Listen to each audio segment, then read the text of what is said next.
Hello everyone and welcome to Longer and Harder, the show on the internet where we take a subject and we go deeper. How are you all doing today? Hello Awkward Pasta, hello Slade, how are you all? RD, how are you doing? Are you okay? I'm fine.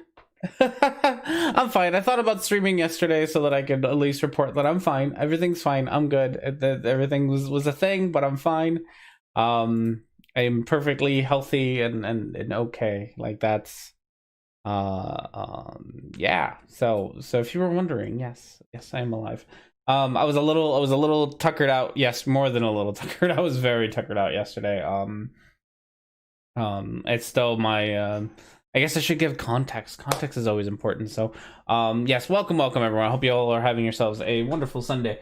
I'm going to take off my sweater because it's way too hot in here. Having yourselves a wonderful Sunday afternoon. It is beautiful. It is beautiful here in Omaha. It is a gorgeous day out. I've already been out, got myself smoothie and some avocado toast because I'm a fucking millennial and I like my avocado toast. So that was good.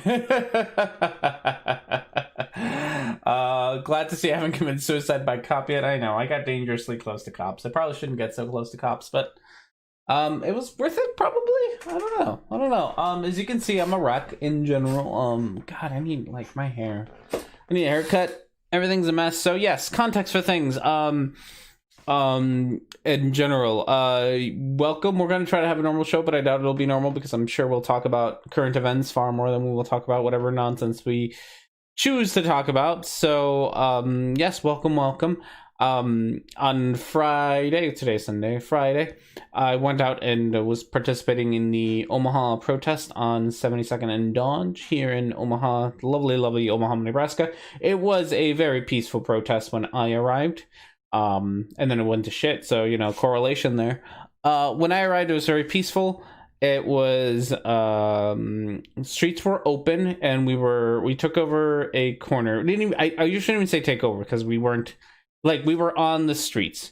We weren't on the streets. I'm getting everything wrong. We were on the sidewalks, at a very busy intersection in Omaha. So 72nd and Dodge is a very, very, very busy intersection in Omaha. So there was definitely traffic, not a whole lot, because even though it was a Friday evening, Omaha's shutish down still, so it wasn't super busy, but there was definitely a little bit of traffic, probably no more than the normal amount of traffic that there usually is on a Sunday or Friday evening in Omaha.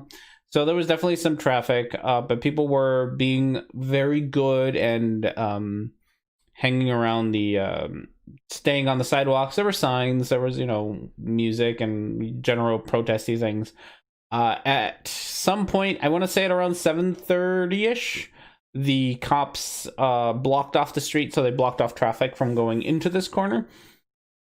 So for people, because I got into these discussions with people on Twitter, for people who were saying that protesters were blocking traffic, we were not. There was nobody. People were using crosswalks, so when the light turned green, they would go across, and I suppose in that way they were blocking traffic, but they're allowed to use crosswalks. So I'm not sure that really counts. With signs and going back and forth. While the street was open. Once the street was closed, we did take over the street at that point. So we were out in the middle of the intersection. The street was closed though, so I don't entirely understand it. That's not like, it's not unsafe, it's not really a problem. We were still letting vehicles through, so there was a lot of cars that were kind of stuck in that intersection. Some were there deliberately, like, part of the protest pulled up their cars and they were there deliberately playing music and honking and all that. But people who wanted to go through were being let through. Nobody was trying to stop traffic in any way, shape, or form. There were I don't want to call them organizers because this wasn't like organized, but there were definitely people who were part of the protest who were going around spreading the word to let emergency vehicles through that weren't cops. So if you were an ambulance or a fire department, do not block them from getting through. So that word was getting out. So we were definitely not engaging, at least in that part, that kind of behavior. We were letting cops go by, or not cops. We were letting ambulances go by. We were letting fire department go by. We just weren't necessarily letting cops go by because, not like blocking traffic is unjustified. Yes. And at this point, we weren't the ones who started the blocking traffic. The cops started the blocking the traffic. We took advantage of it. At around, I want to say like 8, maybe a little bit before 8, was when the first like smoke bombs started going off. I don't want to say that it was tear gas because I could still kind of breathe afterward. But there was definitely some smoke bombs. Omaha uses these things called, I think they're called pepper balls is what they call them. And they're like little balls of like those stupid little firecracker things that you throw at people's feet. They were like that. They were shooting them at the crowds of feet. They were throwing, like I said, smoke bombs, flash bangs, or whatever they're called, at try to, I guess, to try to disperse the crowd, but all it would do is just kind of get people to move away for a while, and then everyone would pile back in anyway. So it wasn't being very effective. They did do a little like march down the street to, like, I don't know, clear it off. But again, all it did was people parted ways, let them go through, and then people went back around them. They did kind of at the end. I don't understand. I don't know police tactics or what the purpose of this was, but at the end, we were in the intersection, and pretty much all the police were in the middle, and all the protesters were surrounding them. That wasn't like, it wasn't coordinated. It's just the police went by, shoved everyone out of the way, and then filled in that void, and then we ended up surrounding them. So I don't know what purpose that tactic might serve, but that's what they did. So that was that's kind of where things stayed there for like a couple of hours, hour and a half. Things stayed like that, and then after that, every once in a while another smoke bomb would go off, and more pepper balls at kind of, I did live stream it all, and I don't necessarily want to go through it like every instance of why it happened, but I could never quite pinpoint a reason why the smoke bombs were being used, or why the pepper balls were being used. Like, people were being very good. There were people throwing water bottles. That was definitely a thing. Wasn't particularly happy about that, but for the most part, people were being very good about staying out of the way, and I got very close to the cops. People were getting very close to the cops, but no one was like trying to shove the cops. The only time that like police and protesters kind of had a thing was when they a couple of people got arrested, so people like were being dragged off and things like that. But for the most part, people were being very safe and peaceful about it. They were being assholes. Like, I'm not gonna lie about that part, but I mean, whatever asshole shit they say isn't worth the consequences they deserve. Like, they were calling the cops pigs and telling them to fuck off and whatnot. So it was definitely like, they weren't being nice to the cops by any stretch of the imagination, but they weren't like being like, they weren't being violent towards the cop. It was very much so in the like, they were just being rude to the cops kind of thing. So that happened for a while, and then at like 10ish 30, I kind of lose track of time. At some point, that's when they actually tear gassed the shit out of us. And I say that it was actual tear gas because that shit hurt a lot more than the other smoke things that they've been throwing at us. The other smoke things weren't fun. Like, you couldn't breathe in them. And so you see me in the live stream a few times just coughing away and like moving away from smoke because you can't breathe. Like, you just start coughing, you can't breathe anything. But when the actual tear gas came out, like, it was everything burnt. Your throat, like, your throat burned, your eyes burned. You couldn't see very well. And that's when I dispersed and I left the scene.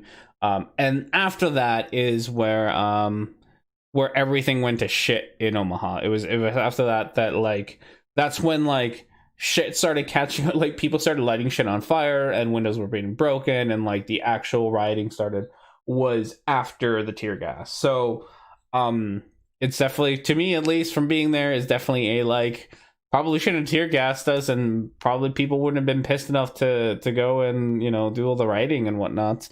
Probably should have had, like, if you weren't there, like, before the cops showed up, people were just standing on sidewalks with signs. Like, there was no cops there. People were just on sidewalks with signs, chanting and whatnot. So once the cops showed up, and once they started like throwing smoke bombs, that's when like things were being thrown, and then like things got escalated. And it wasn't until the cops showed up that things got escalated. So they were definitely not helpful. Their presence was not helpful at all. But that's that's how it goes. Not like nothing like blocking traffic is. Oh yeah. See if the police block off the intersection, people wouldn't have been on the road. It's true. To be honest, it feels like the cops just don't have a fucking clue what they are doing. Even assuming malice, they are doing blatantly dumb things. They are, yes, like a lot of the decisions that have been made with this have been really bad decisions, like real bad.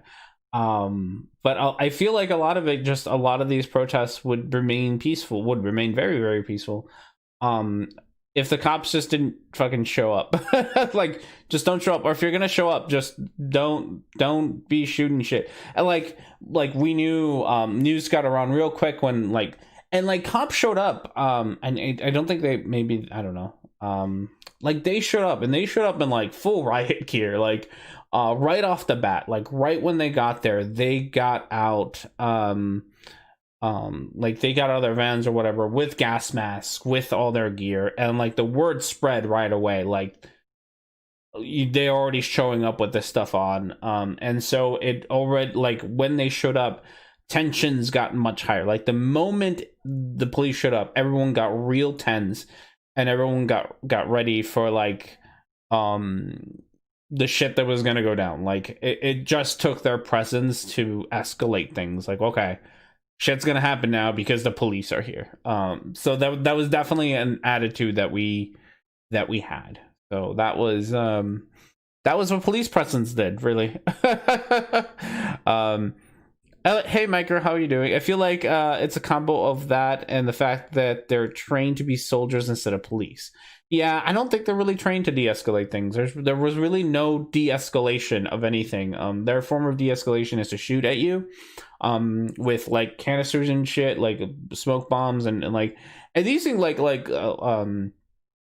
the like flashbangs and like the smoke bombs and shit, like they throw those at you and they're fucking loud. Like the bang part is very much so there. And as somebody who's been to like to a shooting range before and has shot firearms in the past, like it's loud. It's almost as loud as being being near a gun being fired off. And so like those things go off and people immediately get tense. Like it's you have a bunch of people hanging around making loud noises, and throwing shit at them is probably not the way to make them stop, is what it feels like. So yeah, almost every time it just like I just smoke bombs, screaming, everything went to shit, and then everyone would spread away for a little bit and then come right back. It wasn't, their actions, in my opinion, were not helpful at all.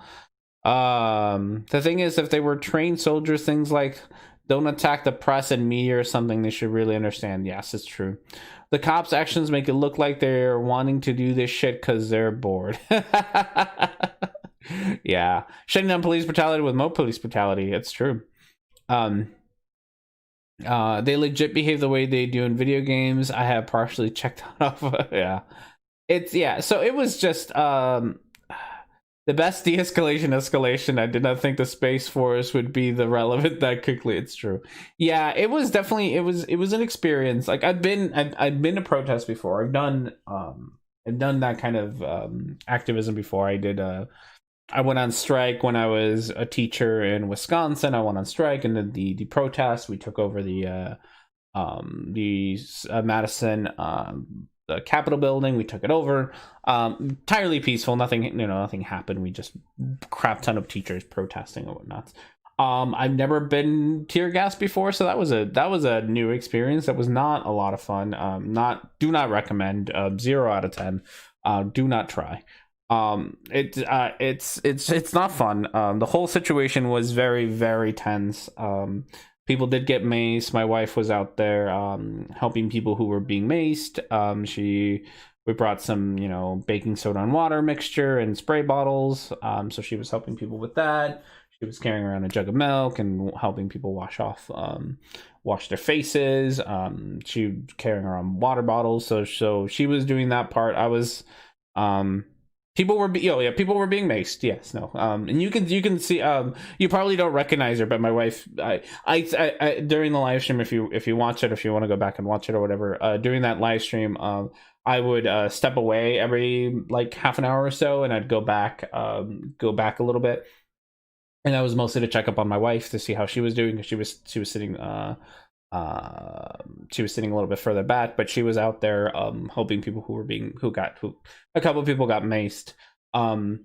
Shit happened again last night. And like I think there's been I know of, I think, 3 deaths in Omaha now.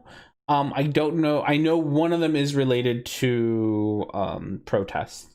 The other one is the other two I'm not sure because they happened in a different part of town. But pretty much the protest ended up making its way downtown last night. The I guess this one club owner, what was the club? He has two clubs, the Gatsby and the Hive.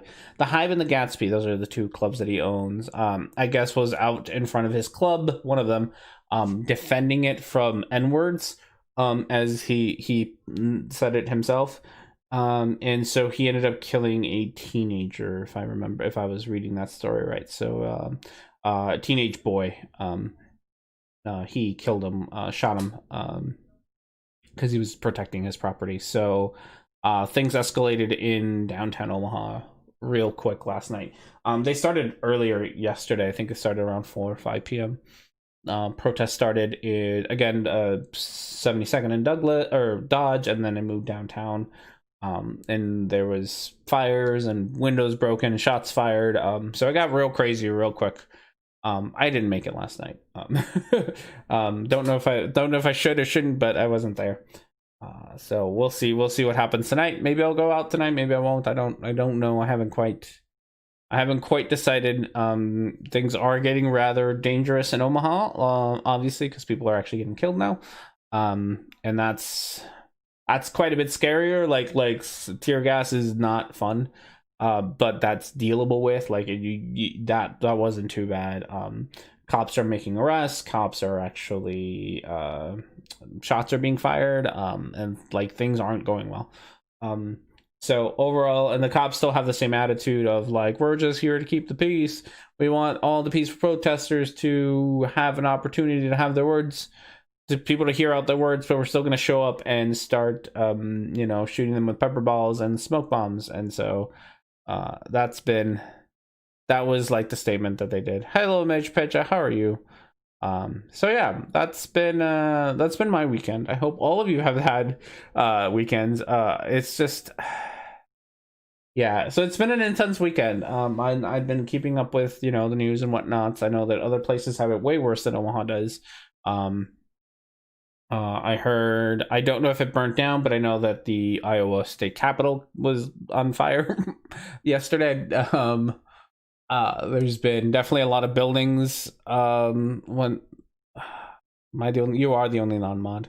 Like a lot of it's been rather crazy. So we'll see. I don't know. I don't think this is going to be something that ends this weekend. I'm pretty sure it'll continue into the remainder of the week. People are still upset, as they should be. And with things kind of, I have seen the Atlanta, what's been going on in Atlanta. So it's been crazy everywhere. I don't think even now that some of the reactions, the de-escalation that's happening is entirely unwarranted. What was it, the National Guard in Minneapolis shooting into homes, shooting the paint bombs or whatever into homes, that shit doesn't help anybody. The arrest of journalists, the shooting of journalists, there's videos of like cops destroying like people, we out all these things, people bring like cases and cases of water, and the cops show up and just like destroy the water supply that the protesters brought. That shit's unnecessary. That shit doesn't de-escalate anything. So that kind of stuff is definitely not helping at all remotely. So it's been that. I don't get the logic behind setting fires. Granted, I know people who set fires would be small minority protesters. It makes no sense to protest police behavior by burning a place down. I don't like it, and there might not be like a logic to it.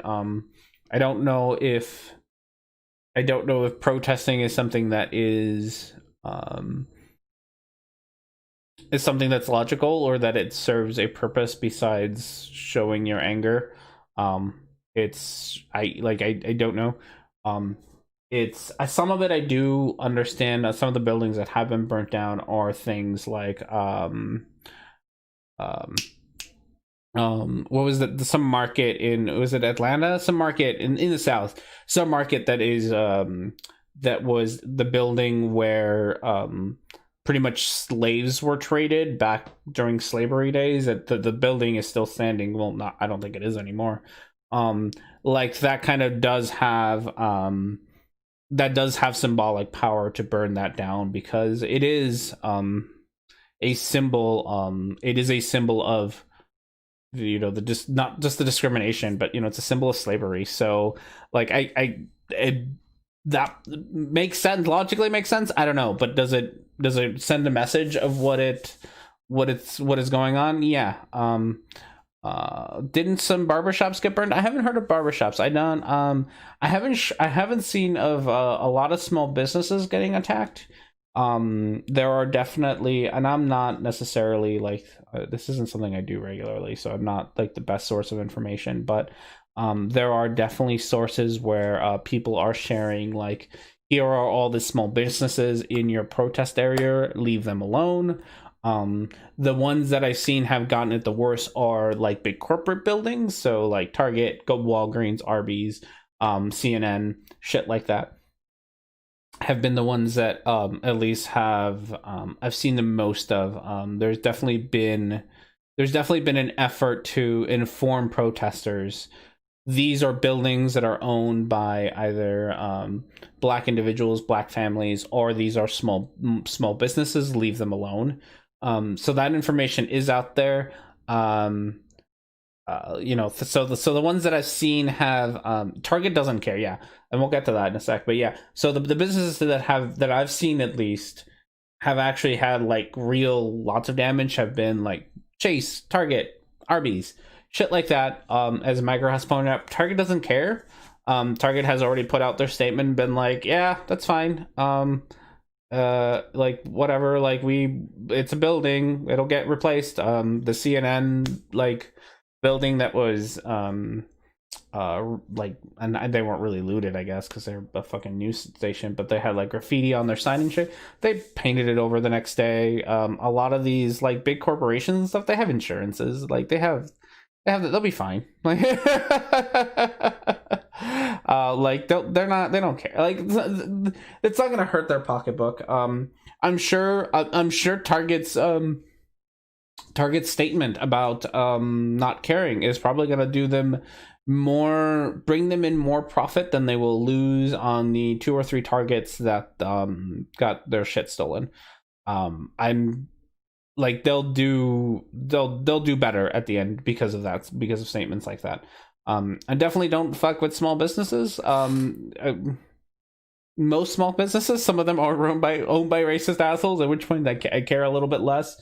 But you know, mom and pop shit, like I think there's people are actively trying to avoid those, and hopefully that trend continues into into the coming weeks. I don't know when this will stop, but I'm now no guru of any sort, so I'm not gonna say like, oh yeah, no, this is gonna be over in like 5 days. Like it's It'll I don't know how long it'll go. It might keep going for a while. It might keep going for another week. It might keep going for more. It really depends on when changes start happening. I support these stories, but I still feel sad for a few things being burned, like some cars. Yeah, the thing to always remember about this is property can be replaced. Car burns down, they probably had insurance. They'll be fine. Like it sucks. I did total the car. Like it's no fun. Right? It's not like losing a property is ever fun, but shit gets replaced. That shit will get replaced. The cars that get burned down, they'll get replaced. There's what isn't replaceable is human life. What isn't replaceable is, you know, constantly living in fear. That's the part that to remember. Like these protests aren't being done to destroy. They're being done to raise awareness of the fact that we live in a system that very openly discriminates. Like very, very openly discriminates. Australian protests consist of people gluing themselves to busy streets. Police are definitely more tame here. Yeah, I that's like the thing that I still don't like. If you uh like if you just I feel like, and I don't have any real evidence besides the fact that I have a core, like there's been just core, like there's as much as I talk about these horror stories, there's things being burnt down and businesses and whatnots. There's also, you can find all these videos of people peacefully protesting before the police showed up, right? Like you see marches in Beverly Hills, people are protesting just fine. You see parks in Denver and everyone's taking a knee, and no one's causing trouble. I'll tell you, like, again, from my experience here in Omaha, we were standing on the sidewalk, we were holding signs, nothing was going on until the police showed up. It was the police presence that made us all very, very tense. I'm not gonna lie, like the moment that I heard the sirens and I saw the police setting up the barricades, I knew that shit was gonna go south that night. And it was because they were there. I didn't feel that while I was in the protest, just on the sidewalk. I didn't feel that while we were chanting and holding signs. I only felt that way when the police were there in full riot gear, with and you can see it on the live stream, like they have their like they show up armed. They don't show up like they don't just show up like that. Besides the riot gear, they have their guns, their shotguns and whatnot, and they're holding them out. They're not like hiding, like they are ready. And that makes you very tense. That's not a way to de-escalate things when you have a whole bunch of people who are already kind of, I don't want to I don't want to say unstable, but we're kind of like unstable at that point. Like as a group, we're kind of already at this like tense spot. You're not gonna de-intensify things by showing up with a gun. That doesn't make anyone feel better in the crowd. I will say also, like, I didn't see anyone in the crowd with weapons of any sort. Like nobody had guns, nobody had bows and arrows, nobody had fucking swords or anything. No one showed up with weapons. At least none of the protesters showed up with weapons. The only people with weapons at those protests were the cops. Yeah. So if my father lost a car, it would be a big blow financially, especially nowadays. Yes, it would suck. Like I said, I'm not saying that it wouldn't suck. I think there are some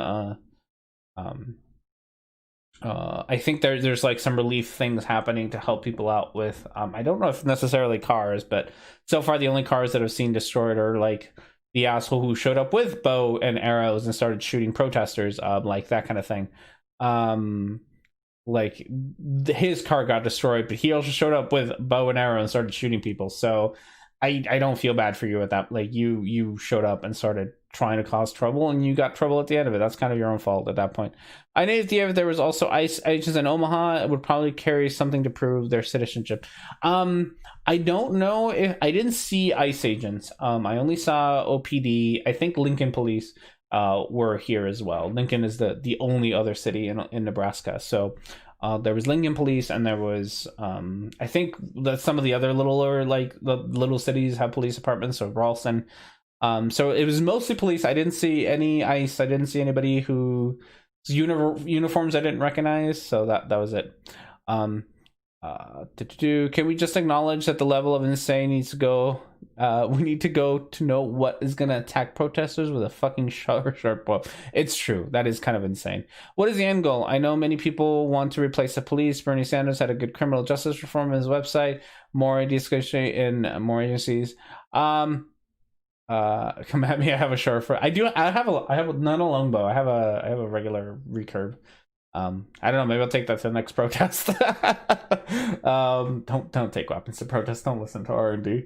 What is the end goal? It's hard to know what the end goal is. You would think part of the problem now is like my wife was asking about this because what's his face did get arrested. Chavez, whatever the fuck his name is, not Chavez, Chavez or whatever. The guy who killed George Floyd, that police officer was arrested, and I think is being charged with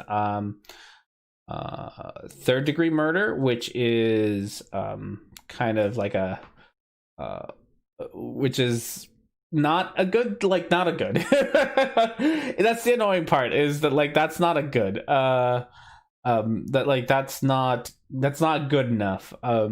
one only arresting, I think it was 4 police officers who were at the scene.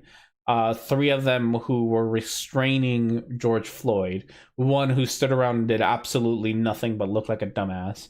That all of those, that only one of those has been arrested, and he's being charged with 3rd-degree murder is sad. It just goes to show you that, and that's charged like that. That doesn't say that he'll actually, like, even with video evidence, that doesn't actually mean that he'll get convicted.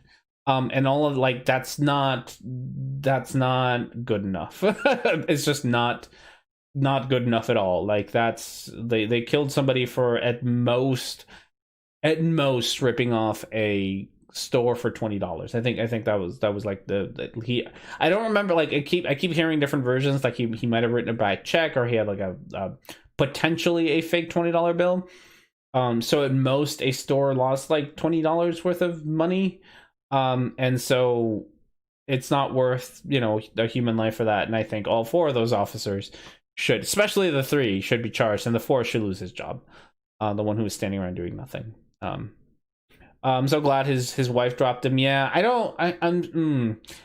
wife. We'll talk about wife in a second. I've seen the video of the 2 cops arresting a protester, and 1 cop pulls the other cop's knee off the dude's neck. Yeah, that's been there's definitely that's been a trend, is how often people are killed by stuff like strangulation, pretty much. And that's just not okay. Like, it does need to be. I'm personally of the opinion that I don't think we can reform the police. I'm gonna just go out there and be a radical like that and be like, we can't, like, the police in the US it can't be reformed. I'm not like full out anarchist who thinks that, like, we don't need police, but I don't think we can reform this police. I think we need to just get rid of it. Come up with something else. And it might be just a new form of police, or a different form of police. But it needs to be I don't think we can keep it, and I don't think we can keep our idea of police. It's too. Yeah, I don't think you can. I don't think it's worth reforming. I think we should just get rid of it and start again on police, probably with an emphasis on serve and protect rather than whatever the hell they do now, which is the problem. That, like, the thing that they do now, with being way overfunded with riot gear and all that, it's not going to be a thing. Yeah, if he was a serial killer, has the right to take his life, take his life. Even if he was a serial killer, the police has no right to take his life. I see. Yes. Second, will require them to prove that he intended to kill him if you want him to be convicted. 3rd degree is what you need to charge them with. I guess we need a well-trained militia. Yeah. You can reform, but radical reform that can't be done incrementally. Yeah. So that's why I don't think it can be reformed, because I feel like when people think of reform, it's like incremental reform, like, oh, we'll change a little bit of thing now. We'll add body cams, we'll add this, and like, we tried that and it improves shit, but then police, the police start turning them off, and the police start being trained on when they should turn them on and when they should turn them off, and things like that. Like, no, we should just, I think it just, at this point, get rid of it, start again, and start from the ground up. And then that's the kind of change that we need. It can't be incremental change. It just has to be like, we're done with the police now. The police are just, they made a mess out of everything. Is there a degree the way that it's going to get charged that something will actually be stick? Potentially, probably. But I don't think that makes anyone happy. I don't think anybody is happy about it, even if it's the way to get a conviction. No one's happy about that, because it's not enough. Chances are he's a police officer, or was, so he'll get, the court will probably go easy on him, the judge will probably go easy on him, and he'll probably not, like, you're not going to be able to get justice that way. That's the problem. It's not just going to be that he might maybe gets convicted at 3rd degree, but he might not. He still might not get convicted at 3rd degree, and he still, even if he is, his sentence might still be super light because he used to be a cop. Why are they able to turn them off? They shouldn't be able to turn off the body cam. I don't know why they can. I don't like. I know why they can, right? I know they do it because, or they're allowed to because, they need to protect themselves from their own, from themselves. So they turn them off. But it's not uncommon for it's not uncommon for the police to turn off their cameras, plant some drugs on somebody, and then turn their cameras back on. That's happened more than once, and it's one of the last ones that I remember happening, and I know there's more than one. The camera, like when you turn it on, there's like a delay. There's like 10 seconds of like of it being like without audio and then just video, and like there's police officers who they see this and they're going to they like, oh, they turn it on and they plant the evidence and you can't hear anything, and then they go over and they're like, hey, I see that I found some drugs in your car, and like, no, and that's happened more than once. And police officers turn off their cameras so that they can plant evidence, and it's a whole deal, and which is why I don't think little incremental changes, I don't think are gonna make a difference anymore. If cop turns off their cam, words should become void. Yeah, cops get the ultimate word on things, which is real dumb.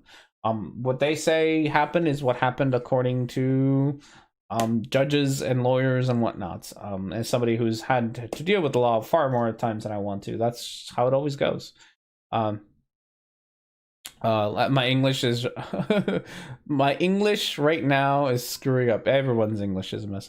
How do you think if we took away guns by adding weapons that use things like sleep darts? I think cops should have access to things like even things like tasers and mace should probably be the worst things that cops have, or the most dangerous items they're allowed to carry. It should be tasers and mace, and batons. I don't think they should be allowed anything else, honestly, at this point. And I say that only because they've shown themselves to be incredibly irresponsible.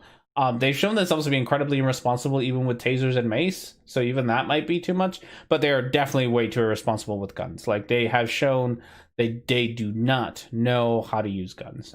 They have shown that they shoot before anything else. I'm always reminded of the boy. He's not even a guy. The boy who was shot in Walmart while carrying around a toy gun. I'm always reminded of him. If that's how cops are using guns, maybe they shouldn't have any. Like, they've definitely shown themselves to be irresponsible with those items and incapable of using them in a responsible manner. So, probably not something that should be in their repertoire.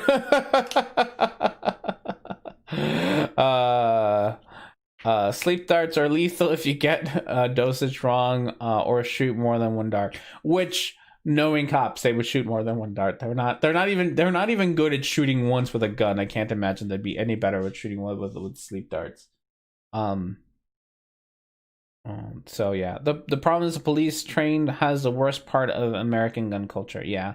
There was somebody, Lindy Beige talked about this a couple of years ago, more than a couple of years ago. Lindy Beige does videos on, I think he's some sort of historian, and he does videos on like medieval history and Civil War history and things like that.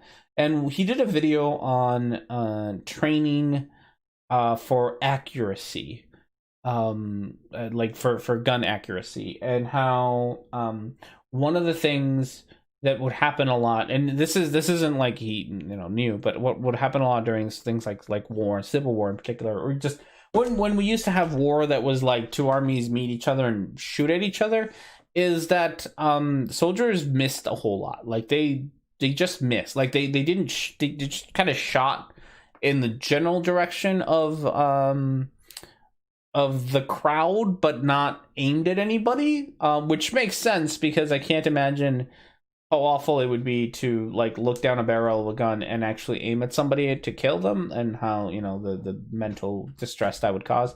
And so they would just kind of shoot. And over the years, training, I think cops go through similar training, but the U.S. military has pretty much trained for you to just shoot accurately without thinking, and that's been the way they train. So they've increased accuracy by a whole lot this way, but it also means that shots are a reaction. They're not something you sit and stop and think about. You do it and you shoot to kill. So I think. I think Lindy Page has a really good video about that, and that should be the one that if anyone wants to watch it. I don't remember what it's called, but it's really good. It's a really good video. It wasn't meant to be political or anything. Like, his video isn't. It's just historical accuracy of how gun training has occurred. Yeah, the strict job should be at de-escalating and apprehending people. Save the big guns for like crazy crimes like big bank robberies or terrorists. Yeah, who robs banks anymore? That's hardly any cash in them in these days. Yeah, that is part of the thing, is that like a lot of these crimes, like like things are set up in way like. I think people still have this imagination of like bank robberies, big bank heists and whatnots, or holding up your local quickie mart or whatever, and that's like a lot of places don't have a whole lot of cash on them anymore. Like they just don't, because everything's done digitally. A lot of places that I've worked for, like and I know this is true of like big box stores like Best Buy and Target and whatnots, and places that I've worked for in retail, they pretty much tell you, if like anybody shows up to rob you, just give them everything. Like, they have insurance for this stuff. They have the money to cover like theft and things. So like, it's the last place that I worked at, I used to work at a shoe store, and there was a bank robbery across the street, and that's the thing that the owner of the store says, like, anybody shows up here and with a gun or a knife or anything, open the till, give them all the money in there, don't worry about it, give them the deposit bag. If there's anything that they want at the store, you go get it for them, you give it to them. Do not just give them everything. It's fine. And I think big boxers are the same way. Like, if somebody, like, they have like all these security cams and whatnots, but like you really can go into a Target, take a thing and walk out with it, and no one will stop you. No one, they train their employees to not stop people from stealing shit, because it's more dangerous. It's dangerous for the employee to try to stop somebody, and it's not worth it. Like, it's they have insurance for all this. Some of they've already calculated into their budgets that some of their shit's gonna get stolen. So you don't need guns to stop that. Like, corporations have already figured out a way to not care about it. Also, corporations make so much money that what's a $300 TV gonna do to their $1 billion profits for that year? Nothing. It's gonna do absolutely nothing. You don't need a gun, but a digital weapon like the sun. That's all we need. Now, that is service. That we served our robbers very well. Bring a USB to the bank and they can put all the money in it. Yes, that's how you do a bank robbery nowadays, with a USB stick. Okay. All right. So with that said, we're gonna move on to things. We are like an hour in almost already. We talked a lot about what the goings on is, and we'll probably talk about them more. It's not like we're done, but we're all here for a reason. We are all here. 5 gigs of cold hard cash. We're all here for a reason, and we are all here to make fun of dumb shit on the internet, because that's our favorite thing. So yes, if you have, I'll do one more thing. If you have not yet, if you have I don't know, been busy doing other things, want to check out sort of what I've been up to, and I don't know, keep an eye on my channel, because depending on how things go, what news I hear today, I might be out there again today live streaming another fun protest in Omaha. But if you'd like to know, that is me in Omaha. I streamed for almost 2 hours, not quite 2 hours, on Friday night. I was one of the few there was a few other people streaming, but so I got a good amount of things. So if you'd like to see how the protest kind of what happened in Omaha on Friday night, that is a good way to see. It does kind of like it does end very abruptly, and it ends very abruptly because I get tear gassed and I run away like a little bitch because tear gas sucks. So if you like to see that, there you go. You can get a good sense of what happened in Omaha for that day. But yes, besides that, that's it for housekeeping. I was gonna make a video, and then I went and then everything fell apart this weekend, so things didn't get done. But yay, I do need a gas mask. That's what I need. I need better training on this stuff. Okay, so housekeeping. I don't know. Housekeeping, yeah. Okay, video menu. We can go right into video menu today. We don't have a beer of the week for obvious reasons. I guess in housekeeping, Omaha is opening up pretty much tomorrow. It's terrifying. So fucking scary. Way scarier than anything else. The fact that Omaha is opening up tomorrow. So a lot of the places, establishments that I would usually go to buy beer and stuff are going to be open for me to go buy beer at. I doubt I'll go get beer. I have about 4 cases of Lucky Bucket beer still left. I'm going to make it through it before I even bother to get more beer. I'm not, yeah, things aren't looking good in Nebraska. The last when we made the decision, not me, because I was not part of the decision making crew, when the decision was being made to reopen the state, we were still in the upward trend of COVID cases, so we opened. So we decided to open because we were in an upward trend. That's how that decision was made. So I'm still trying my best to stay at home the most that I can, unless I go protest, in which case I go surround myself with hundreds of people and not social distance. So yeah. So I'm still not going to get beer. That was a very long way of me saying we're not going to get beer of the week. But with all that said, here is our video menu for today. We got ourselves 70-Year-Old Transitions by Blair White, Immigration by ARTV, SJWs vs. Sonic by Geekdom 101, Interview with Who by Randomer Cam, Simping by Carl Gunn, Shadows by Mr. Thrive and Survive, and Twitter Censoring by The Quartering. Not surprised by The Quartering weighing in on I think Trump did a a executive order on Twitter. Something like that. If you'd like to vote, all you gotta do is follow the instructions on the chat, which is you do a vote upside down vote and then the number you like to vote for. It's all in the chat there if you'd like to vote for anything. But yes, the quartering had a thing. He just wanted to we need to see more Jerry making an ass of himself. We do. I haven't even watched his video. He did have a video on Shira, which I have yet to watch. Another video on Shira, because why not, right? Because why not? Because he was complaining that Shira is finally over. The nightmare is over. His nightmare is over, because the thing that keeps him up at night is thinking about how 16-year-old girls have their boobs are too small, and he has nightmares about it. And so now that the nightmare is over, he can finally rest easy. I don't know how this man is married to anybody. Like, I don't know how any human would look at this man and be like, you know what?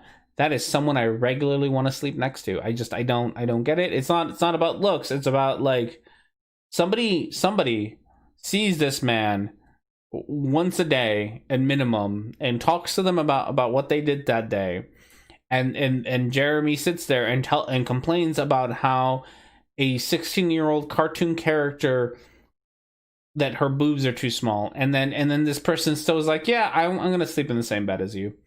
I just don't get it. Oh god. it's just weird. Is according to the right winger or just an anti-SJW? I can barely anything about him.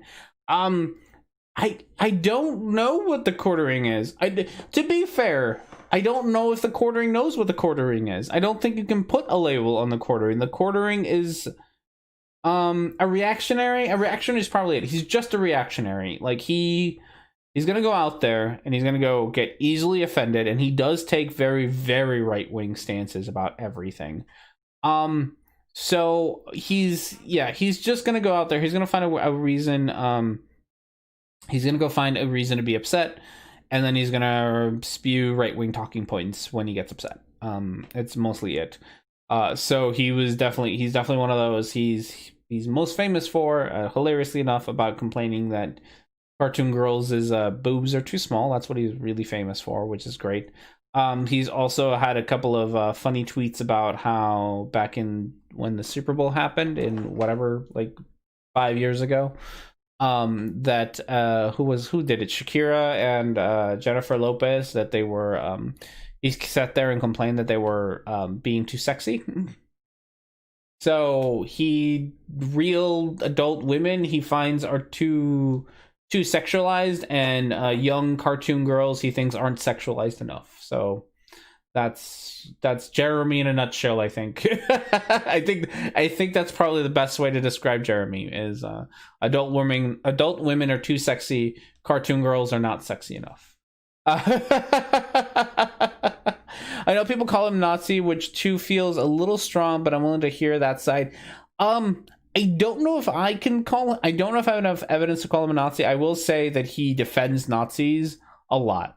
Like, he's defended Richard Spencer from being called a Nazi, even though, like, Richard Spencer is a Nazi by his own, like, definition. So he definitely sits there and, like, defends Nazis quite a bit, which I think might be why he gets labeled as one. I don't know how much of an anti-Semite he actually is, or how much he wants whatnot. He's definitely incredibly homophobic, probably incredibly transphobic, because those two things tend to like go hand in hand. But he's definitely incredibly homophobic, and constantly complains about gay couples in media. Like, he hates gays in media, any gay representation in media, and he loses his shit. So he definitely has that going for him. He's a fascist who isn't engaged enough to actually realize what the ideological endpoints of his beliefs are. Yeah, that I could see. Yeah, that, like, I don't think you could have an intellectual conversation with the quartering about what he believes. I don't think the quartering knows what he believes. I genuinely don't think he himself could give you a good, like, he could give you a good understanding of what he believes, any of it. Like, I don't think he could give you, like, oh, these are my beliefs and this is what I stand by.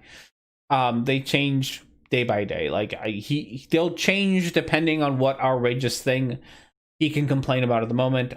Like I said, the example of when he did his Shira video, his original Shira video, whatever, 2-3 years ago, when he complained about the fact that 16-year-old girls weren't sexy enough.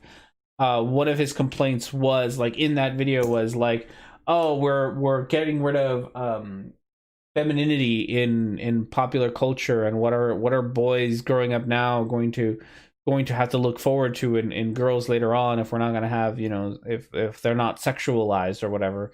But then at the same time complains about like Shakira and Jennifer Lopez flaunting their sexuality out during the Super Bowl. So he doesn't care. Like, he doesn't care that like, he does, like, he's got that in and of itself such a contradiction, because he doesn't actually care about, like, people being overly sexualized or underly sexualized. He just cares about complaining about sexuality. He believes what allows him to make the easiest arguments against things he doesn't like. Yeah. See you later, Micro. So you're saying he's an anti-advocate. He probably is an anti-advocate, honestly. Okay, so we are done with voting for today. Where are you? Polls. Complete that poll. We got ourselves a winner of somebody says number 7. Oh, quartering. Look at that. We get to talk about the quartering. I have yet to figure out. People have suggested things, but I have yet to actually get it happening. But people have suggested that I use whatchamacallit, that I use like different programs in order to download videos from YouTube, and I haven't done that yet because I haven't. That's my excuse. I just haven't done it yet. So we are gonna watch this on the YouTubes, which does mean that things are gonna get laggy on the YouTube's end because it is because it is, and for no other reasons. But let me get that set up. So maybe eventually I'll actually like bother to do the thing. Maybe eventually I'll bother to like this is what I want. I think that's what I want. Maybe eventually I'll bother to like sign up for whatchamacallit, YouTube Red or whatever it is that lets you download videos. I might eventually sign up for that because it is. What's the name of the video? I want to check it out so I can send to any quartering fans who decide to defend him. What's the name of this video, or what's the name of which video? Because he's got a lot of videos. I'm gonna grab a beer, so excuse me for a second. So you all decide what video you're looking for. Beer. Because he's got a lot. The videos that if you want a good breakdown of the cornering, Vadim Newquist of Creationist Cat has done, I think, a couple of videos on the quartering's griftiness. So he's definitely, check him out because he's got one on the Shira video, and he's got one on sort of newer events with the quartering, and other grifters. But I would check out Vadim. Vadim's a good source of online entertainment in general. But he's got a couple of good videos. Okay, so this video that we're going to watch today is called Donald Trump May Change Social Media Forever, Will Remove Protections If Bias is Found. And so he defends, as far as I can tell from what I've watched, he defends Trump's executive order to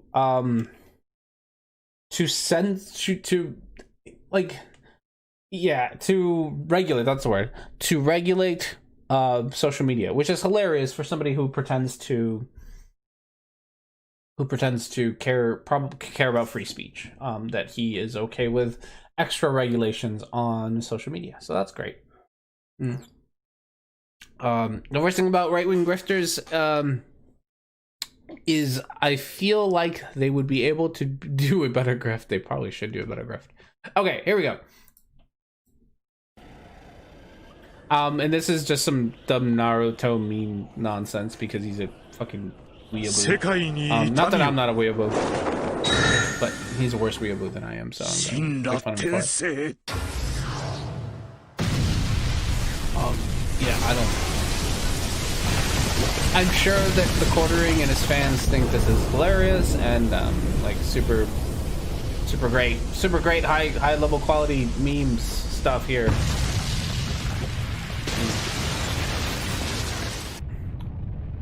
Yeah, there we go.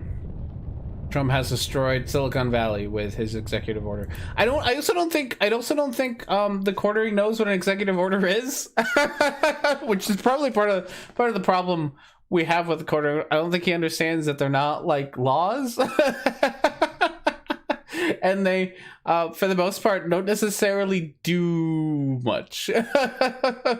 Like they do things, but not the same. I don't think at the level that the quartering expects them to do, which is really funny. Like I don't think he understands that this executive order will probably be held up in courts forever, and it'll never it won't actually be able to do anything because it's extremely unconstitutional. I feel like I'm not a lawyer, I'm not a constitutional lawyer, so fuck if I know, right? Like I'm gonna be one of those people who has like bad legal takes or whatnots, but I don't think the quartering understands. It seems like the quartering doesn't understand. His anti-activism is the only thing I really agree with the man on. I have to find his anti-activism. I probably don't disagree with him on anti-activism. I think that whatever, it's art. Everything's art. Let it all be, I suppose. Okay. More Naruto weeaboo nonsense. Well, the absolute mad lad did it. Yesterday, Donald Trump didn't care for Twitter posting below one of his tweets, basically a fact check, And immediately this morning, he has issued an executive order that is going to start a pretty messy fight. Now, it's Okay, so in case you don't know, context. I think the quartering gives you context, but Twitter. If you're not on Twitter, good for you. Stay off of it. It's a toxic, god awful platform. Just run away. Just run away from Twitter. It's nobody needs to be on Twitter. I don't need to be on Twitter, and yet I am. And this is what I do on Sundays because of it.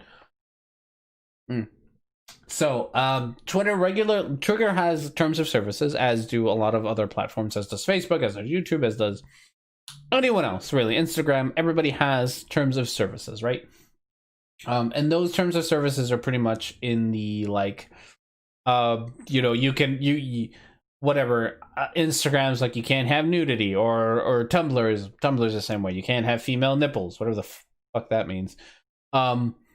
So Patreon, same thing. You can't. They have some like nudity rules, I think, as well for Patreon or something like that. So everyone has their terms of services where you can't advertise, where you can or can't say on their platform. At the end of the day, it's kind of like it's their platform, so they get to do that because one, you agree to their terms and services when you sign up to be part of their community or their platform, and two, they run the services. It's their servers. It's their time and money being spent on whatnot. Right. Twitter is real bad and doesn't. Not just Twitter, Facebook and YouTube are equally bad. They're real bad about actually following their terms of service, or enforcing their terms of service. That's the right word I'm looking for. They're real bad about it. So you will have YouTube who will say like, "Oh, we're pro LGBTQ," and then have someone like Steven Crowder have a very prominent channel on YouTube and with absolutely no repercussions whatsoever. It's nobody they don't genuinely care. And they enforce their rules kind of. So they'll definitely shut down smaller channels who can complain less. Or whose voices aren't as loud. They'll shut them down before they shut down bigger channels like Steven Crowder or Ben Shapiro or Jordan Peterson, whatever. There's plenty of anti-Semitic, racist content on YouTube that YouTube does nothing about, even though it's against their terms of service. Twitter is exactly the same way. You're not allowed to promote violence. You're not allowed to. Again, I think hate speech they have hate speech rules and whatnots. Regardless of whether you agree with the rules or not, those rules exist and they don't enforce them. So the president, Trump, gets to get away with breaking all these rules on a near daily basis, and nobody does anything about it. And so people complain about like, hey, if you're going to shut down, a little Twitter account with 20 followers over them, I've gotten timed out of Twitter because I've used fuck too many times in one day. And that's like legit a thing that happens on Twitter. You say fuck too many times on Twitter in a day, they will not what do they call it? They'll put you on a timeout, put you in a little timeout box for doing it. They'll just put you in a timeout box. But they'll let Nick Fuentes still has his Twitter account. Glinner had his Twitter account forever and he just spews transphobic nonsense, right? You have gone over your allowed fuck quota, yeah.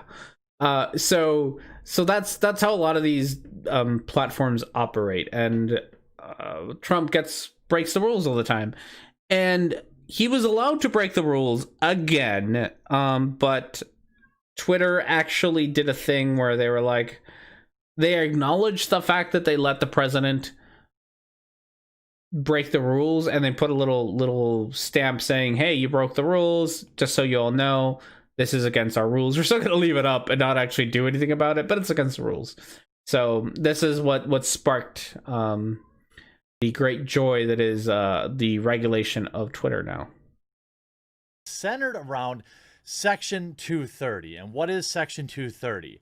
Well, if you're a social media platform, Facebook, Instagram, YouTube, even probably Gab or Minds, you have certain protections under U.S. law that say you can't be held responsible for things that people post on your platform. Essentially, a pretty big deal. Like, you have some. This video is going to be a tad bit of a problem because it's not like I know the laws any better than Quartering does. I'm sure the Quartering has as much legal experience as I do. And a lot of this video is going to be talking about laws that he probably knows little to nothing about. And unfortunately, the way to debunk it is to be like, I know the laws better, but I don't. I don't know the laws any better than the Quartering does. I'm sure this is about right from looking it up, that if you you're not like, if you're a platform, you're like a social media platform, you're not like a publisher or anything, so you can't necessarily be held responsible for like somebody else's crazy, Twitter rant or that leads to doxing or whatever harm it might lead to. So yeah, I doubt Twitter did this without having their legal team go over. Oh yeah, no. I'm sure that Twitter did everything on the up and up as best as they could, because they have to. It's carrier versus publisher, basically, as I understand it. Twitter is a carrier like a phone company. Yeah. So they're not. Yeah, so they're not a publisher. Just like whatever, if I go make a neo-Nazi website, not that I would, but I use like GoDaddy to set up the website, GoDaddy can't be held responsible for the content on my website, even though they're like the ones who not necessarily run it, but I get internet service or website services from them. So same thing, Twitter can't get in trouble for Nick Fuentes' anti-Semitic garbage or Steven Crowder's racist bullshit and whatnots. So, idiot go do something stupid, they upload it to YouTube. You can't hold YouTube accountable for that. Well, after yesterday's little hullabaloo, you could see even in the middle of the night, Mark Zuckerberg, the Berg, hopped onto Fox News to blast Twitter. Facebook and Twitter clash over fact-checking as Trump threats intensify. Yeah. Fact checking is where we hit the water. They're required to remove it if it gets flagged, but they can't be sued for just having it uploaded. So the thing that ends up here is what the fuck is Minds? Sorry, I just realized that the Quartering has like a Minds thing right there. Is that, oh god, that sounds like a pretentious Twitter. Is that pretentious Twitter? Is Mind pretentious? Minds is pretentious Twitter, isn't it? Well, we found pretentious Twitter. Yay, us. So fact checking is a thing, which is something that Zuckerberg got into a whole lot of trouble a bit ago because they allowed and still do, I think, just a lot of false advertising on their website, which falls into a whole other set of rules that I, again, do not know anything about, because advertisements and false advertisements are its own thing. Blockchain Twitter. Minds is a fucking blockchain Twitter? Is it really? That's hilarious. So yeah, so it's I have to check out now you got me curious of what Minds is. Minds.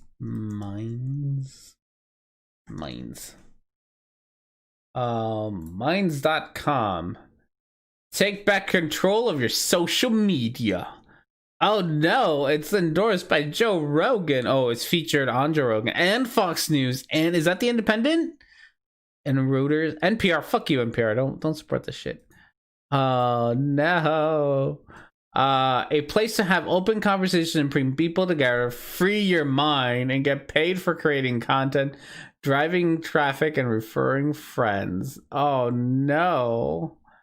Mind is the anti-Facebook that pays you for your time? Oh, what is this? I'm sorry. We're getting real distracted, but this looks like it's like a whole lot of bullshit that needs to be read. How does post videos, blogs, images, and statuses, message and video chat securely with group or directly with friends? Discover great content through trending feeds and hashtags. Earn tokens for your daily contribution and use them to upgrade your channel. Boost your content for more reach and support other creators. You can also receive direct payments in USD Bitcoin. And Ether another like current cryptocurrency thing from your fans, or upgrade your account to launch your own website and can pay for the traffic you drive. Oh no. Our principles, our code, and algorithms are free and open source for maximum transparency and accountability. Our content policy is based on the First Amendment and governed by community jury in order to minimize bias and censorship. You can only change someone's mind if you provide them with a platform to speak it. Oh no. This sounds like a fucking nightmare. Oh no. Oh gosh. Well, nothing. I don't even want to sign up for an account. I don't even want to sign up for accounts. Let's not. Okay. Yeah, so we got distracted. So Facebook is mad at Twitter. That's where we were at. For years, Twitter and Facebook have enjoyed a healthy rivalry. They've competed for acquisitions, talent, advertising dollars, and sometimes gone as far as to copy each other's features in never-ending pursuit to grow their audiences. But the clash between two tech companies appeared to take on new life this week after Twitter's decision to place a fact-check label on some of President Donald Trump's tweets sparked a series of threats, including imminent executive order on regulating social media companies, which he followed through with. So, okay, so I'm real curious here because I think the Quartering is about to defend Donald Trump here. So he's part of a website called Minds, and as we just saw, Minds was all about like First Amendment, like you got to be free speech and whatnots, and yet it seems like he's about to defend Trump on over-regulating social media, which is super weird. Like I get the feeling you don't care. I know you don't care. I shouldn't even pretend like I get a feeling. I know you don't actually care about freedom of speech. Because if you did, you would be outraged, right? Like where are all the free speech warriors who constantly cry about censorship? Where are they when Trump is actually doing things? Like I know that executive orders don't do much, but it's an actual thing that exists. Actually bothers to do an executive order that would put more regulations in place for social media. Why aren't you all complaining about this? Again, I know the answer. It's because you don't actually care about freedom of speech. You just care about being able to platform Nazis and being able to have your own speech not be censored because it's hateful because you're a bunch of Nazis. I shouldn't call you a Nazi because I'm not entirely sure you are one, but you do defend Richard Spencer, so you get real close there, Jeremy. You get real close. You're Nazi adjacent. Nazi adjacent. That's a good one. Okay, a little bit more here. The CEOs of the two companies traded criticism in public. Former employees posted their own jabs on social media, and some legislators were quick to highlight the differences between the approach Twitter and Facebook took, potentially only adding to tensions. Quote, "We have a different policy than, I think, Twitter on this," Facebook co-founder, CEO Mark Zuckerberg told Fox News in a news clip posted on Wednesday.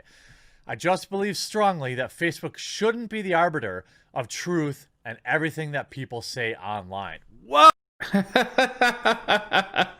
Oh no. Gosh, why is this? So YouTube does this, right? Not on all videos, obviously, but on videos they'll put like on Flat Earth videos they'll put like a literally just a wiki link to it, like here's what the wiki says about Flat Earth, or here's what the wiki link says about vaccines, or here's what the wiki link says about COVID-19 or whatever. And that's real close, about as close as you can get. Not as close. You could actually do like real fact checking, but that's some fact checking there to be done. It's so weird for somebody to say that you can't be the arbiter of facts. Like it's not like you can't look this shit up. It's not like you can't like there isn't an answer. Like this isn't like facts are, a lot of facts I understand aren't like black and white and whatnots, but you can say like when Karen says drink bleach to cure COVID-19, there are facts for that, right? When people say the earth is flat, there are facts about that. This isn't like there are facts to so many of this that you could use to fact check. The fact that you don't want to really says a lot about Facebook and Twitter generally. That if you started doing this, you would drive off a big portion of your not customers, yes, customers, because they don't use facts, and so you'd have to you'd be constantly like hounding them, right? Like you'd be constantly like, no, there are no the statistic that you showed, Governor whatever Ricketts, isn't actually like real. So you'd be kind of stuck in this constant like trying to like the people that you'd be pissing off a lot of people, and I think that's what Mark Zuckerberg doesn't want. It's not about being the arbiter of truth. It's not about like trying to stay unbiased. It's about the fact that if he does start doing this, he'd piss off a lot of his customers. That's all it really is. Oh, redemption arc for the Zuck. Hours later, Twitter CEO Jack Dorsey appeared to push back at that assertion, saying that labeling the tweets with fact checks does not make the social media company an arbiter of truth. Quote, our intention is to connect the dots of conflicting statements and show information in dispute so people can judge for themselves. More transparency from us is critical so folks can see clearly why behind our action. See that the why behind our action. See, here's the thing. Once you start arbitrarily placing these on, for example, Trump's tweets, you've really, really let the toothpaste out of the tube, and there's no going back from that. You might toothpaste out of the tube. That's a good one. Okay. So okay, if we're gonna do like a little slippery slope thing here, where like if you start doing it to one Twitter account, you have to start doing it to all the Twitter accounts. That's probably true. Also, it's also true when it comes to a little bit from now when the quartering starts defending Trump, is that also applies to when Trump says things like when Trump says things or does executive orders, right? Like when you start doing executive orders on Twitter or to do it, that's a slippery slope to having more of your speech. Again, for a guy who has a Minds account, right?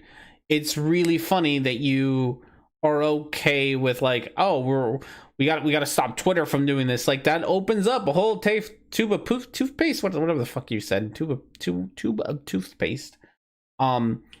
Because once you start letting the president being able to say like, hey, social media things aren't, I can regulate them, that what is it going to stop him from regulating your favorite social media? Nothing.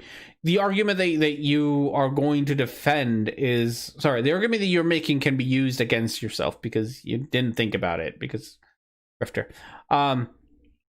I mean, if you like the fucking president is something you shouldn't make an exception. You should make an exception for. If you do it for only one person, the person who keeps lying, obvious one. Yeah, I don't, I don't necessarily disagree that you can put like, fact checks on, I don't, it doesn't even have to be like everybody. I think you could say like, we're going to put fact checks on just our blue checkmark accounts. Those are the ones who are going to get fact checked, and everybody who doesn't have a blue checkmark account we're not going to go through the trouble with. It still would cover quite a few people, but it'd be a little bit less arbitrary. A blue checkmark account had been like approved by Twitter anyway, so it's, you do it on them, and Trump is one of those people, so there you go. There are definitely ways to do this without having to do it to everyone. I don't think it's necessarily a bad thing to do it to everyone. I think it's resource intensive and kind of annoying. But it's definitely not like people do it anyway. Like it's not like the president's tweets aren't fact checked anyway. You can every time you tweet, somebody's gonna retweet it or do a comment tweet or whatever the fuck they're called and correct it anyway. So it's not like it's not happening. So it's a weird complaint for the quartering because the quartering. must immediately enforce it evenly and across the board as to not appear partisan, which, obviously we know that Facebook and Twitter have a certain political leanings, but Jack Dorsey and Mark Zuckerberg are so rich that they don't care anyway. I thought it was pretty shocking that he came out. Now, with this approaching Section 230, we can look. Today, President Trump plans to sign an executive order that would give the government huge new powers over the internet. As reported yesterday by the Washington Post, Trump will face Federal Communications Commission and Federal Trade Commission to roll back the liability protections enjoyed by tech companies under Section 230 of the Communications Decency Act. It's a hugely ambitious proposal, arguably the biggest simple attempt to regulate internet platforms for better or worse. Now, I don't know that I would call this regulate, so to speak. That's exactly what it is. It is. God, you're gonna twist yourself into such knots to not call this what it is, which is that it's extra regulations on. It's taking away a freedom that tech companies have now, and you don't want to call that regulation because you know that your audience is like anti-regulation, or at least they pretend to be, right? They pretend to be anti-regulations, and so you can't call this regulation, because if you do, the thing that you are agreeing with is going to be something that your audience disagrees with, and so you have to tap dance around the issue instead. It's a messy issue. What rolling this back, I think, would say is like, look, people can post whatever they want on your platforms as long as it's not illegal, and you can still enjoy these protections. Should you want to editorialize, which is what, in my opinion, Twitter did by adding that flag to President Trump's tweet. Editorial, oh god. Yeah, but they can't tell the president a liar for reasons. Yes, because that's editorializing. Somehow pointing out how, and okay, so we got a couple of issues confused here because Jeremy, but so like I said earlier, we talked earlier about terms of service. So the actual editorializing or whatever that Jeremy is talking about is not a fact-checking thing. So it's not that Twitter fact-checked the one of Trump's tweets. That's not what they did. What they did was they said this tweet breaks our terms of service. We're still going to keep it up, but it breaks our terms of service. That's the editorializing they said they did. Is it editorializing? Like, I don't think that Jeremy knows what an editorial is, because they're not they're not changing the president's message. They're not changing his tweet. This tweet is still out there unedited, which makes it's an editorial thing. They're doing it unedited. The tweet is still there unedited. It's all they're doing is putting a "Do not sue us" caption at the bottom of it, like this breaks our terms of service, do not sue us, kind of thing, which websites do all the time. Like that's how woo websites get away with their woo nonsense, is they like, we are just presenting whatever. And then I don't agree that this is a good thing, but this is what it is. Here's my cure for cancer, and then at the bottom of the website it says asterisk, none of this information has been through peer review or been approved by the FDA. Please do not sue us if you follow these stupid instructions on how to cure your cancer. That's all that Twitter is doing. They're just like, here's the president's tweet, asterisk, by the way, this breaks our terms of service. We just want to let you guys know. That's it. That's not an editorial remark. The original tweet is there unedited. This is no different. Again, this is it's a footnote. It is a footnote. That's like, they just added a footnote. That's all it is. But the quarter takes very big issue with footnotes. So, then you remove these restrictions. It seems pretty easy to me. Now, if you don't want those protections and you want to be an editorial website, then so be it. Life is about choices.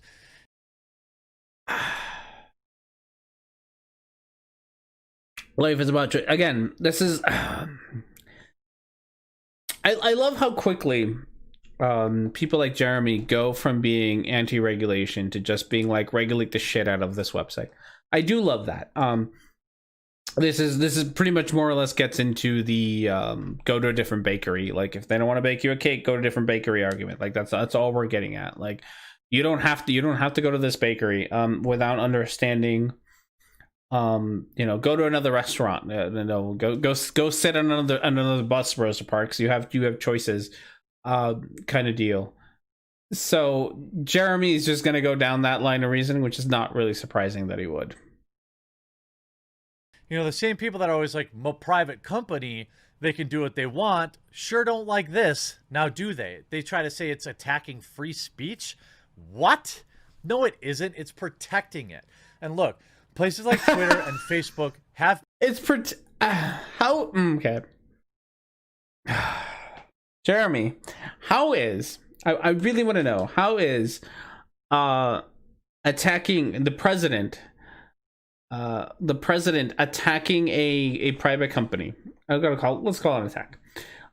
Because they dared to put a footnote on one of his tweets. And he got pissy about it and now wants to remove from them protections that they used to have. How is that not a form of censorship? How is that not a form of bullying? How is that not a form of strong arming? Like, I really want to know.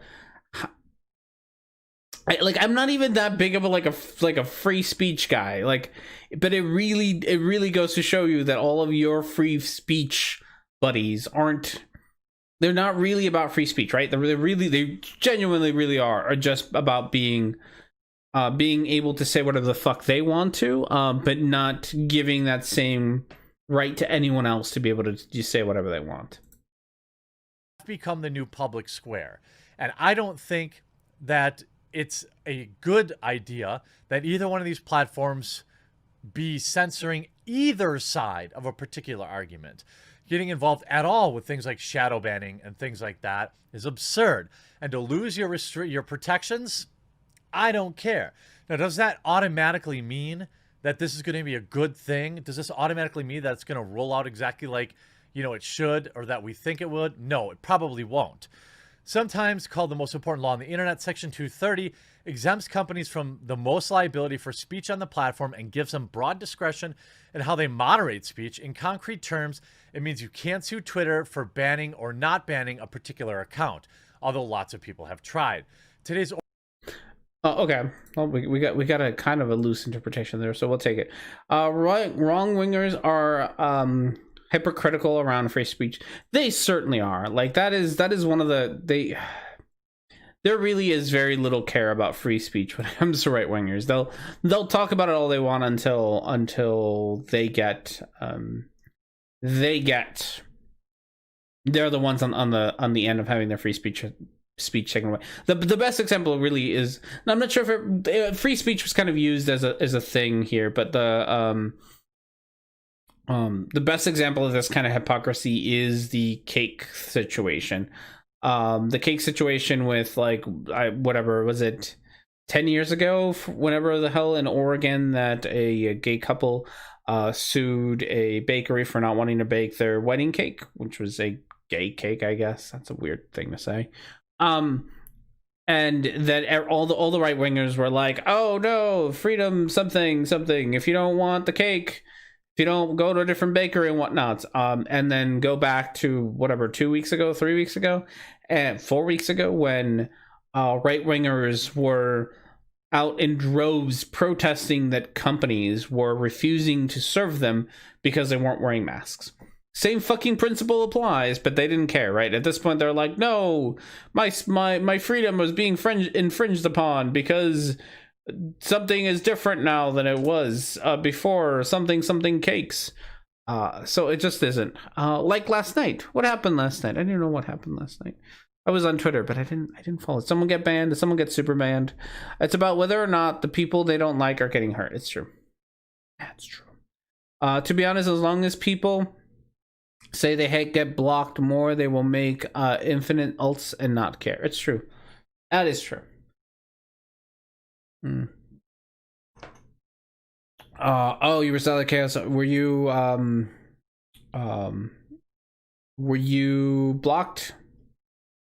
Is that what happened? People get blocked. I don't like if somebody personally blocked you, I have I have no issue with that. Like people on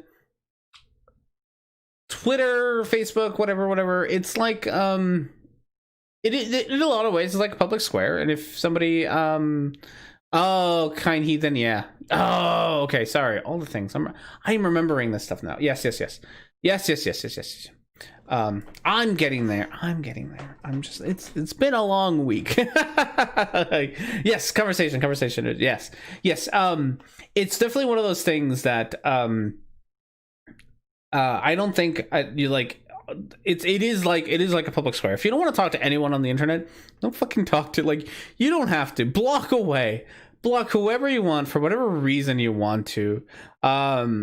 Like just block everybody and just be like, nope, you're blocked. I don't want to talk to you, and for whatever reason that is. You don't even have to say the reason. You don't even have to have a good reason. It can just be like, I don't like the picture of your avatar picture, and that's the reason you block. Whatever, it doesn't matter. You are not owed anybody, like, you're not entitled to anyone's attention by any stretch of the imagination. And people aren't entitled to yours either. Like, you don't have to do that. But yeah, people get all like free speechy and whatnot, and then until they start blocking people. Right wingers are hypocritical in blocking yours. Dave Rubin, perfect example. Big like free market of ideas, free speech, whatnots, blocks everybody left and right and center, and that's hilarious because it really goes. He doesn't actually care about free speech. I'm sure Jeremy doesn't care about free speech. They care about being able to block whoever they want to block, and take away everyone else's abilities to speak out against them, but get all pissy when somebody does the same to them. So yeah, no, it's very much so in that vein. All right, we'll keep going. Order appears to be the same executive order that was rumored back in August 2019, provoking this memorable tweet from FCC Commissioner. The basic idea for complaints about bias to be fielded by the FTC, usually a charge of customer protection. If a company is found to be removing or suppressing content unfairly, the executive order deputizes the FCC to rule on whether it no longer qualifies for the good faith provision of Section 230. In essence, the FCC will now decide whether tech platforms are allowed to have legal protections that form the basis for their business models. The idea was met with intense skepticism at the time, and many believed that it had been shelved as a result. But after Trump's fact-checking fight with Twitter, it appears to be back on the table.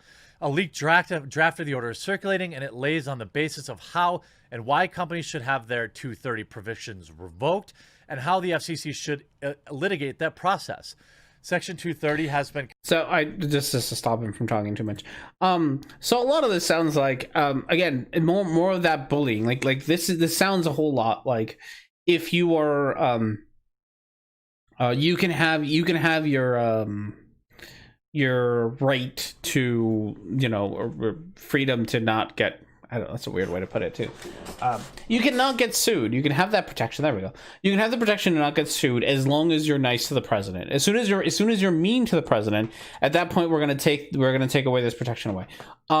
Somehow this is a good thing, right? Somehow the president having this kind of power, the ability to just be like, no, the companies that I like and are being nice to me can keep this protections. The companies that I don't like and aren't being nice to me, I am going to remove this protection. And this is basically what Jeremy is defending at the moment, right?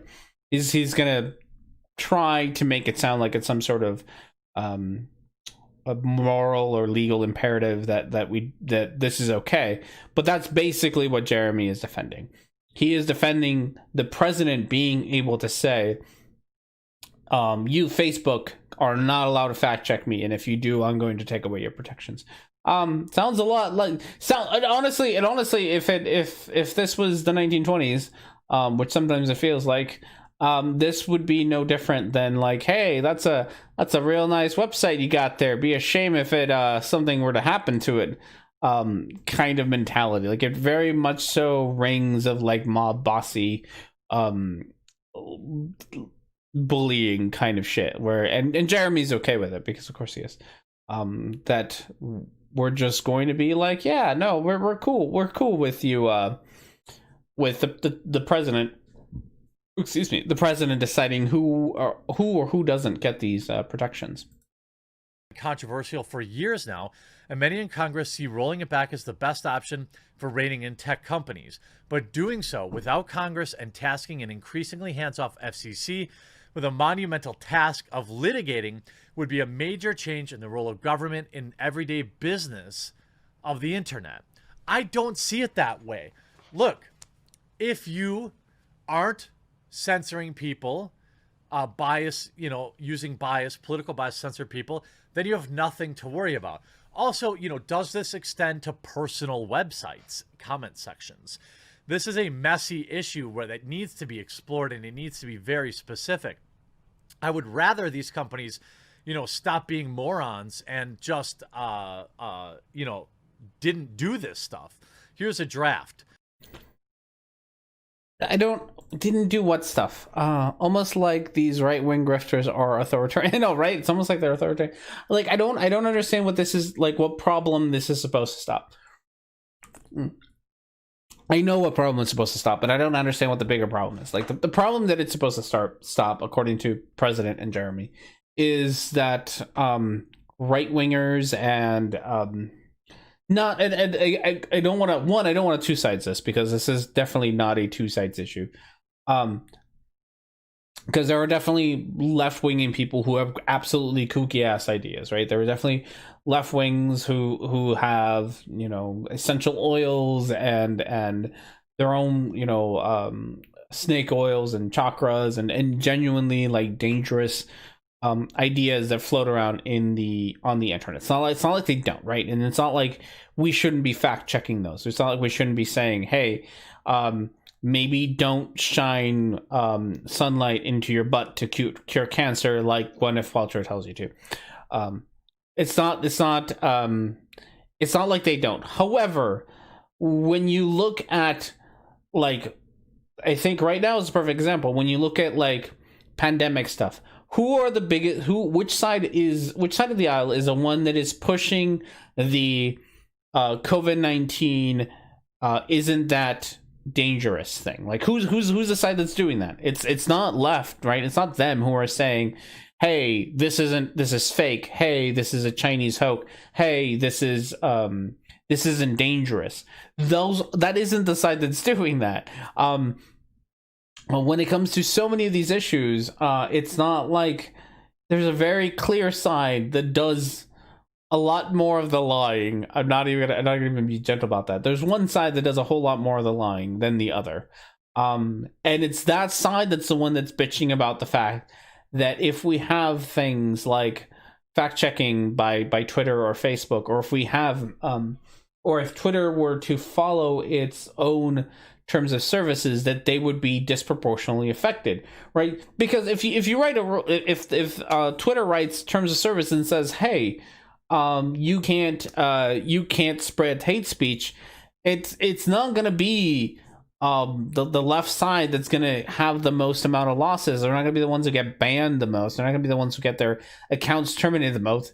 It's going to be all the racist assholes on Twitter, which, for no real surprise, happen to be right wing, and that's the problem. The problem isn't that the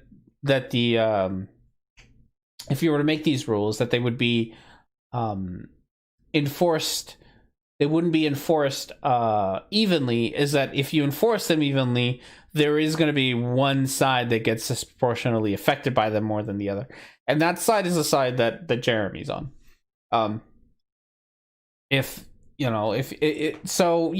don't, if you have rules and like using Jeremy's logic, If you just follow the terms of service, then what you don't have to worry about it. You don't need all this change in the rules if you just follow the terms of service, right? Like, that's it. Even according to Jeremy, that's what Jeremy's argument. Just follow the terms of service, and if you just follow the terms of service, you have nothing to worry about, Jeremy. So why do we need to have this extra step involved now that websites are going to potentially have protections taken away? Why do we need that step? Just follow the terms of service, Jeremy. Just do that. Like, how hard is it to follow the terms of service? How hard is it to not be a Nazi on the internet? It's just curious. By the authority vested in me, President of the Constitution and the laws of the United States of America, including Federal Property and Administrative Services Act of 1949, free speech is the bedrock of American democracy.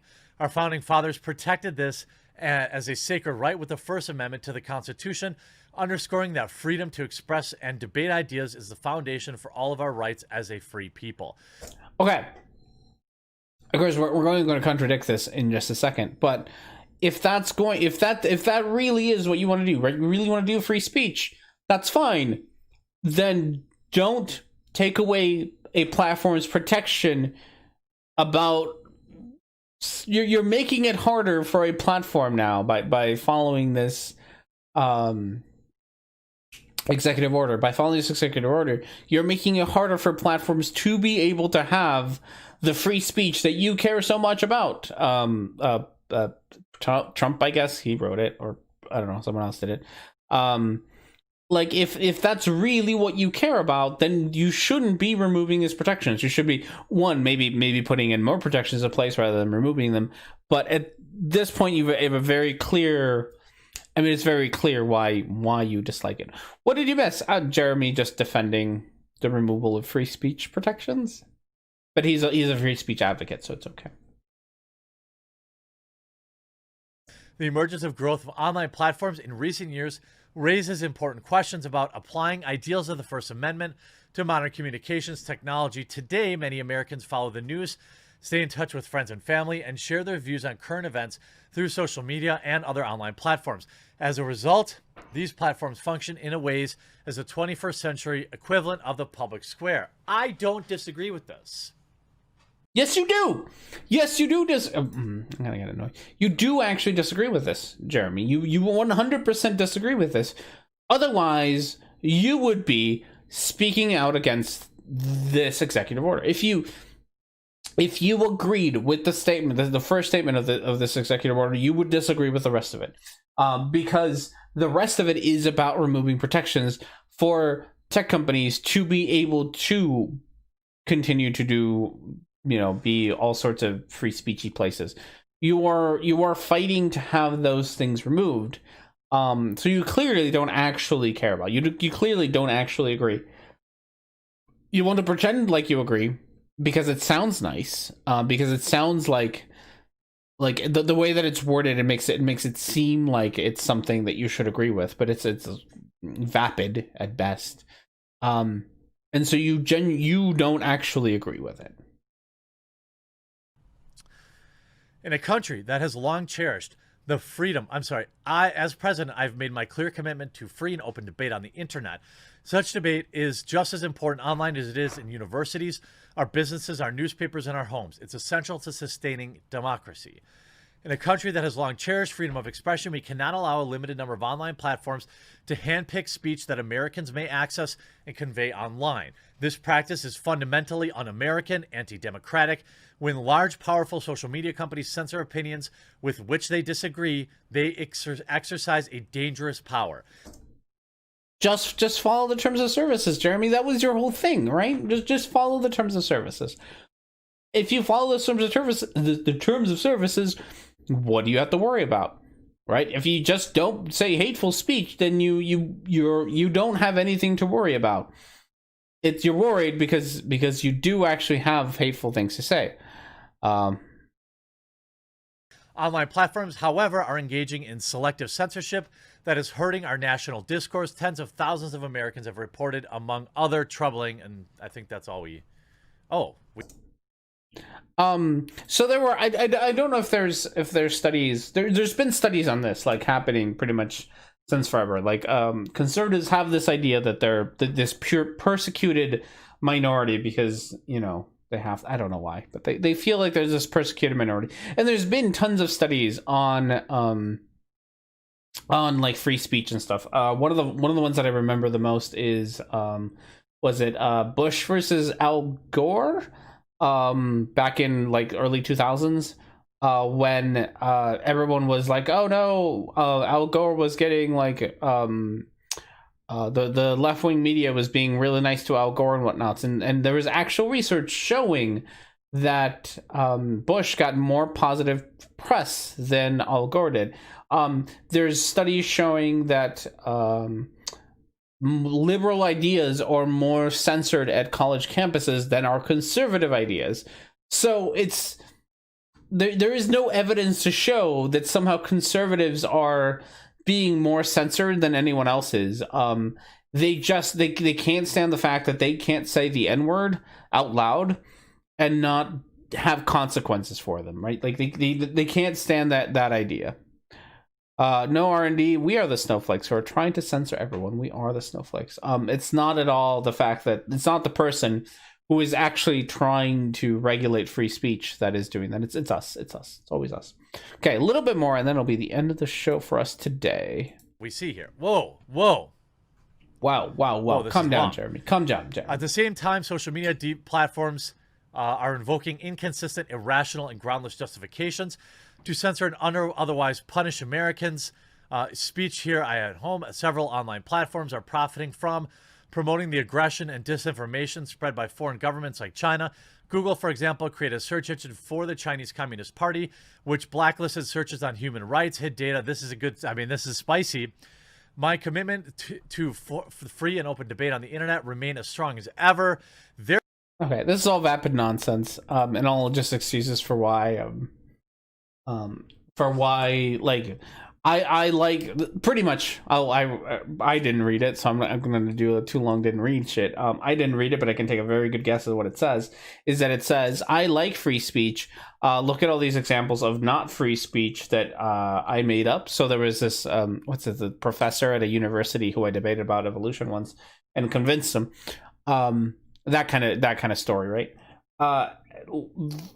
Let me now that I've told you how much I care so much about free speech, now that I've convinced you that I really genuinely care a whole lot about free speech, let me tell you about this thing that I want to do to regulate your free speech. That's pretty much what's going on there. Are some of the things on there good? Yeah, some of them are vapid. Some of them are like, yeah, free speech, like that's vapid as all hell. But it's not.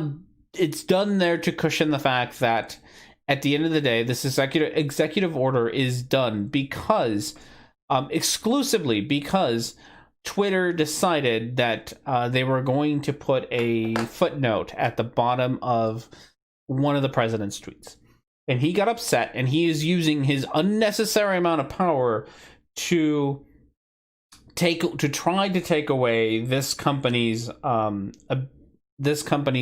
protections. Excruciatingly fascist, excruciatingly authoritarian, and Jeremy is going to go with it because at the beginning of the draft, because at the beginning it said that he was for free speech, and Jeremy, being the grifter that he is, doesn't actually bother to read through everything. He just reads the headlines, and then he's like, yeah, no, this makes sense. This makes sense. All right, everyone, I think we are going to end the show there for today. We'll be back next week, hopefully. I don't know. Keep an eye. I haven't jumped on Twitter in a couple of hours. I've been here. But I'm going to see if there's protests today in Omaha, and if there are, I might go out. It's a gorgeous day to be out protesting, I suppose. If there are, I might be out there, and if I am, I'm going to take my phone and maybe live stream it again, because I think that might be an important something that needs to happen. So we'll see how things go. I'm a little bit more on the worried end now because there were gunshots last time. So, and people did actually die, and I'd rather not be one of those. But I do think protesting is important. So, you know, I'm gonna be out there if I can. But we'll see. If not, all of y'all's. Don't be like R&D. Stay safe and social distance. Social distance. Do all the things. and whatnot. Have yourselves a wonderful day, and I will see you all next time.